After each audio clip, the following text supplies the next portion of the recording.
शेतकरी कशालाच घाबरत नाही. जगामध्ये सगळी संकट सहन करण्याची ताकद फक्त शेतकऱ्यात आहे. 1 महिना पगार लेट झाला ना, नोकरीवाले अशी डांबरी होत्यात, संप संप, काय खाऊ काय खाऊ, काय काय खायचं शिल्लक ठेवलं तो. पण 6 वर्ष बिचाऱ्याच्या कालवनाला तेल नव्हतं तरी ठणठणीत आहे.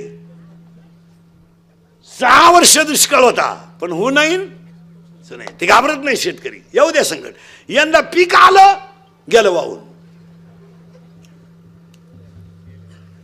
शेतकरी येतो, शेतकरी सगळ्याच गोष्टीत बदलाम आहे. शेतकऱ्याची बायको 10 मळ्या उसाच्या तोडी ती, 3 बादल्या पाणी, 3 जनावरांना पाणी पाहिजे ती, 4 टोकऱ्या शेण भरी ती, सर्दी नाही तिला.